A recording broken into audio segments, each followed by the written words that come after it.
tentar ler hoje o Charlotte, o Shirley, aliás, da Charlotte Brontë. Eu tenho esta edição do Book It, não sei se estão a ver, e pelos vistos não é a melhor. Já chegámos à conclusão, até foi a Mafalda que começou a falar do assunto, e eu só tinha reparado que achava que a pontuação não estava lá muito correta. Havia, não sei, havia frases que não estavam a fazer sentido, mas para mim era da pontuação, e pelos vistos a Mafalda topou porque depois foi ouvir um audiobook e viu que de facto estavam a faltar partes da história, ou seja, certas frases, ao fazer a introdução aqui, resumiram, o que não é muito bom. No entanto, eu não vou desistir da leitura porque, assim, até agora não me chateou o suficiente para eu estar a desistir. Vou continuar até se vi que a linguagem ou a história não está a fazer sentido, aí desisto, mas até agora me tem chateado o suficiente e eu acho que vai ser uma história muito boa. Passa-se na Revolução Industrial, que eu também não estava a contar. E já enviei um parágrafo muito bom, que eu gostei muito, acerca da miséria versus nacionalismo e também acerca da mentalidade das pessoas contra a industrialização no sentido de introdução de máquinas para a produção de trabalho. E então está a ser bastante interessante e eu só li 2 capítulos, portanto imaginem. Mas vamos ver como é que corre a questão da linguagem. Entretanto, se eu conseguir hoje, eu não vou ler mais um bocadinho do Shining do Stephen King, que é outra leitura partilhada.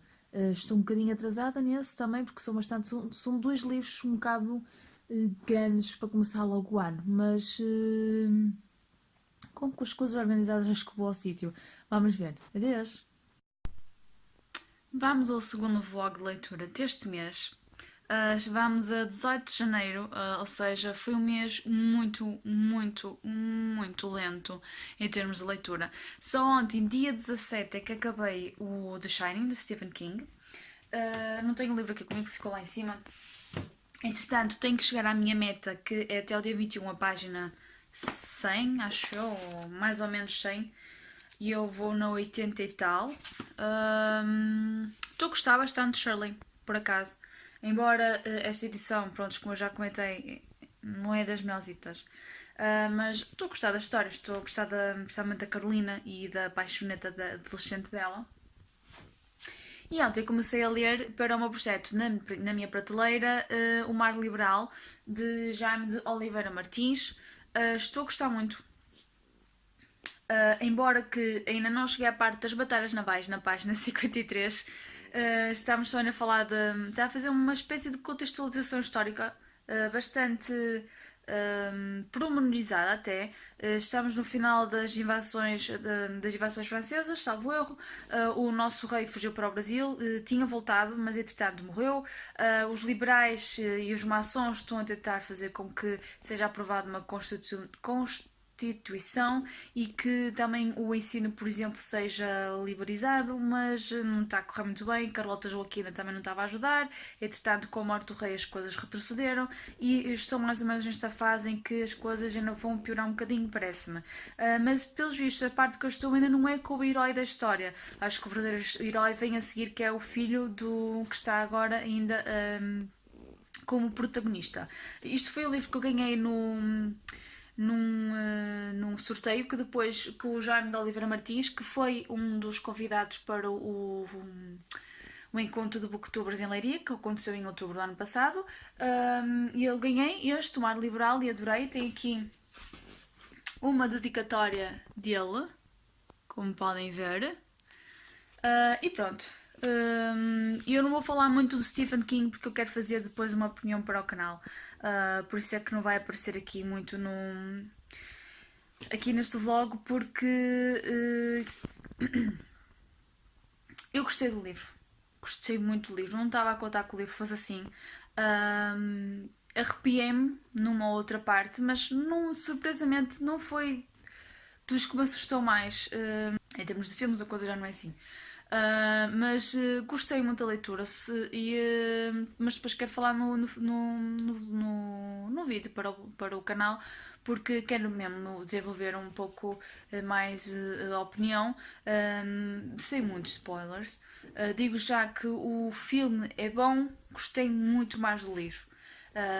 Só tenho pena que não se tenha percebido uma parte, mas também a ideia provavelmente é essa, é não se perceber. E pronto, até ao próximo vlog. Espero que não daqui a muito tempo. Deus! Então, ontem acabei de ler O Mar Liberal, de Jaime Oliveira Martins, e adorei. Estava se calhar com uma ideia de que ia haver mais, talvez mais batalhas navais. Não era mais batalhas navais, estava à espera que a vida no navio, no mar, acabasse por ser mais descritiva, acabássemos quase como parecia que estivéssemos mesmo no navio. Mas não aconteceu isso porque era as passagens eram muito rápidas, porque era mais uma batalha aqui e depois navegar até ali, mas a parte dos navios em si não acabou por ser muito descritiva, nem acabámos por passar muito tempo em navios. Temos de facto descrições de batalhas, tivemos a parte do bloqueio à Terceira, aos Açores, e do bloqueio depois no Porto, e da batalha no Algarve. Mas não é assim, não é nada descritivo, começa por aí, que eu gostei muito, porque às vezes as batalhas a nível de marítimo e de guerra, seja o que for, acabam por ser tão descritivas que às vezes vem termos que nós até acabamos por nos perder um bocado e não queremos saber o que é que vai acontecer àquela personagem e não nos interessa como é que se chama aquela parte da pistola. É um pouco assim. Mas gostei, adorei. A parte do livro de início, a história é com o Teodoro e o Rufino, mas a parte do início do livro é com o pai do Teodoro, que é o Tiago. São umas 50 páginas, mais ou menos, e no início estava um bocado desiludida, porque não estava a ver a história avançar como eu queria. Porque estávamos a ter muita introdução, não temos muita descrição histórica, mas estávamos a ter muita introdução do contexto de Portugal na altura, que era o Portugal do Dom Pedro, se não estou errada, que foi para o Brasil.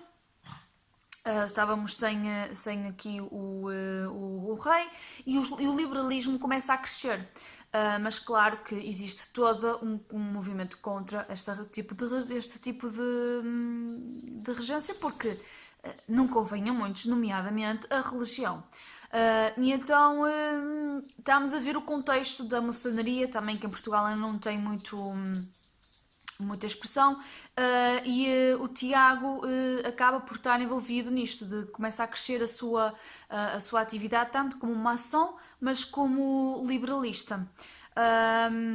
E começámos a conhecer pequenos lives, temos acesso a pequenos lives da história também familiar do Tiago, como de certas personagens de Leiria, porque isto passa-se em Leiria, o início, e o fim também.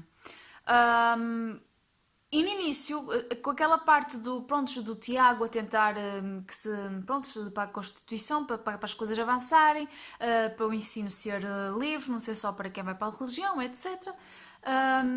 Começámos a ver prisões políticas, vemos que aquilo não vai acabar bem, mas faltava qualquer coisa. E até no momento que passámos para a parte do Teodoro, que é o filho dele, eu demorei a perceber que já estava viciada na história, porque faltava-me ali um clique. Só com o Teodoro depois é que se dá com um clique. As personagens são, mesmo a linguagem a nível do livro, é tudo muito clean, muito honesto, muito simples, não há aqui muitas coisas rebuscadas, muitos pensamentos secundários, é tudo muito simples, tudo muito passo por passo.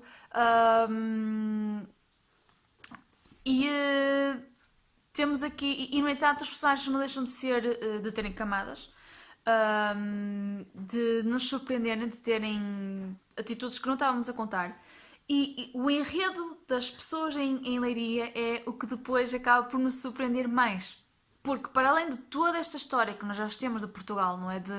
De conseguirmos que depois o liberalismo ganhe, as batalhas, a história do Teodoro e do Rufino, que acabam por estar dos lados diferentes da batalha, o Teodoro no início também está no lado errado da batalha, famílias que se destroem. Tem um padre de Leiria que foi a personagem que me irritava mais, e eu só tenho pena Só tenho mesmo pena, é o único defeito. Há dois defeitos aqui e um deles é o padre. Eu gostava que ele fosse destruído até aos ossos. E não foi. Ele não teve o castigo que devia. Mas tirando isso, foi muito bom o desfecho. Estava enganada um livro inteiro sobre quem era depois ali uma relação que é descrita no final, não é? Não posso dizer se não é spoiler. Mas o livro inteiro tinha uma ideia e afinal era outra. E também só não gostei depois de uma questão no final que é. Mas isto são gostos pessoais. Quando mesmo depois de ler a última carta e aquele fim, eu não gostei porque a suposição que vem dali. Adiante. Gostei muito. Fiquei muito surpresa. Acho que eu sabia que ia gostar. Aliás, fiquei muito surpresa, não. No sentido de que eu já sabia que ia gostar, mas fiquei surpresa por ter gostado tanto, porque não estava a contar que ia ser uma história assim. Também pensava que ia ser mais mesmo de mais séria, mais sóbria, no sentido de ser mais dramática. Mas não foi isso que aconteceu. E gostei muito, aconselho muito. Jaime de Oliveira Martins. Foi uma leitura para luz e leitura também da Patrícia Rodrigues. Aconselho Jaime de Oliveira Martins, leiam-o a seguir dele, que também é o Heróis do Ar, salvo erro. Vai ser o que eu também vou ler a seguir. E até ao próximo vlog. É verdade, eu esqueci-me de dizer que estamos no dia 21 e eu comecei a ler este livro no 17. Portanto, li este livro basicamente em 2 dias. Porque um dos terceiros quase que me toquei. Até à próxima. Então, ontem à noite acabei de ler o Animal Farm, que está traduzido para Triunfo dos Porcos. Não tinha noção de que a história era assim, gostei muito. Isto foi para o Sci-Fi Challenge também. Eu depois, se calhar, falarei mais à frente, talvez, este livro, não sei. Toda a gente também, a maior parte das pessoas já devem ter lido e eu gostei bastante. Não estava a contar que realmente fosse um triunfo dos porcos conseguido. Não sei se estou a dizer spoilers. Gostei da ironia da situação da revolta. E aqui conseguimos ver muita mecânica semelhança ao 1984 do George Orwell. Realmente, aquela questão de alterar as lembranças, os factos, das provas, no fundo, é muito semelhante. Até, aliás, era o trabalho que fazia a personagem principal no 1984. Ou seja, de forma que as pessoas se dissessem, não era assim, há 10 anos era assado, e se fosse procurar realmente não tinham. E então gostei muito, adorei. Tive pena pelo Boxer, tive pena pela Clover, pelo Benjamin, mas foi muito bom, gostei. Foi uma boa leitura.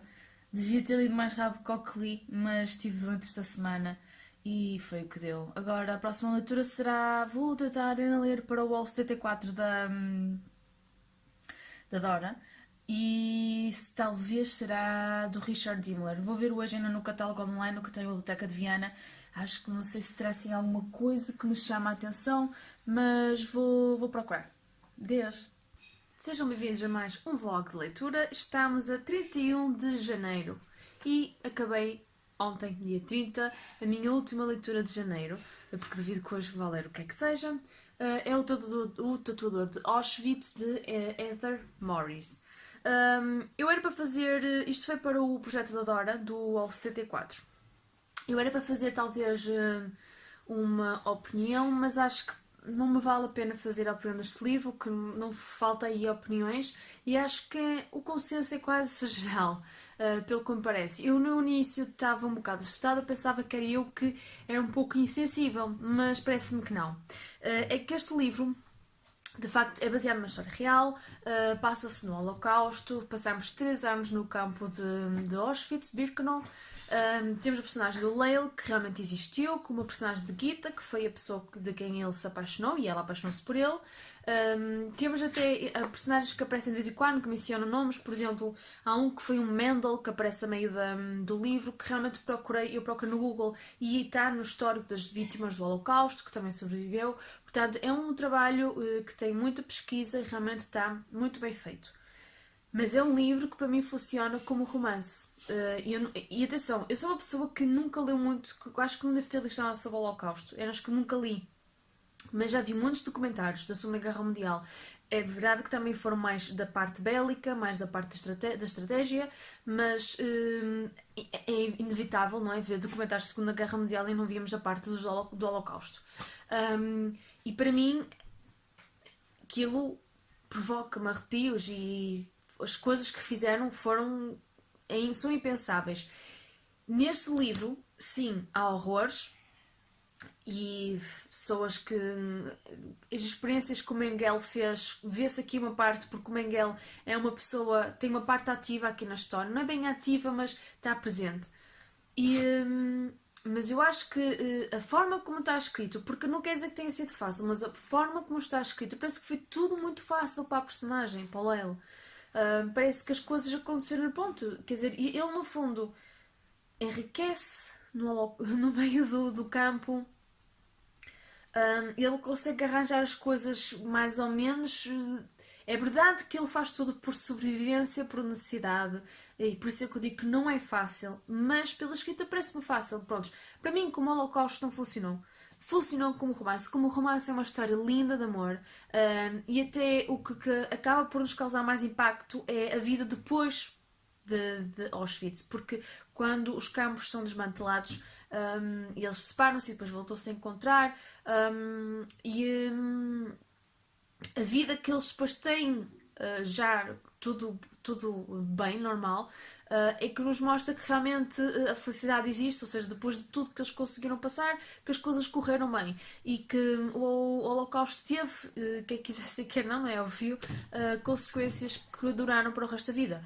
Mas para mim funcionou como um romance e não como um Holocausto. Mas foi uma boa, assim, foi como eu disse no Goodreads, para quem nunca leu nada do Holocausto, acho que é uma boa introdução, porque talvez não é muito chocante e é uma boa introdução para o mundo do Holocausto. Penso que este deverá ser a minha última entrada dos vlogs de leitura de janeiro de 2019. Vamos esperar para fevereiro, que acho que vai ter boas leituras também. Até à próxima. Deus! E foram estas as minhas leituras de janeiro. Então, para terminar, o que ficou lido foi o The Shining, de Stephen King, que já saiu a opinião aqui no canal. O Mar Liberal, de Jaime de Oliveira Martins, um romance histórico, muito bom, recomendo. O Mar Liberal foi para o Luz e Leitura e o The Shining foi para a leitura partilhada do Stephen King. Li também O Triunfo dos Porcos, de George Orwell, Quinta dos Animais, para o meu desafio do Sci-Fi Challenge. E também li para o Wall 74 da Dora, O Tatuador de Auschwitz, de Heather Morris. Ficaram por ler os livros que eu tinha mencionado na minha TBR. Ficaram alguns. De momento estou a ler ainda o Shirley, da Charlotte Bronte. Ficou por terminar o Silmarillion, do Tolkien. Não peguei nele este mês, sou sincera. Só li as primeiras páginas que li no início, ou no final de 2018, em dezembro, mas não peguei mais num livro este mês. E ficou por ler também do A.G. Wells, A Guerra dos Mundos, mas 2019 terá muitas oportunidades para ler este livro. Mas tenho pena porque eu gostava de ter lido para o Sci-Fi Challenge que estava a decorrer agora. Não foi o mesmo mal, só o Shining ocupou-me quase os primeiros 15 dias de 2019 e o Shirley, eu ia lendo intercalado, porque acho que é uma boa forma, como são géneros tão diferentes, horror com clássico, até romance, é bom, que é para desanuviar um bocadinho de cada um, porque o outro lado também, o Shirley, é uma história importante. Fevereiro eu depois vou fazer a minha TBR, vou apresentar por aqui, espero que tenham gostado deste formato um bocado diferente, acho que vou manter-me um bocado neste registro, para não ser só eu a debitar aqui livros e a falar, acaba por ser sempre uma mudança de cenário, acho eu. Digam nos comentários se gostaram, se gostam mais deste formato, ou se prefiram que eu continue no formato que tinha anterior, e até uma próxima. Adeus!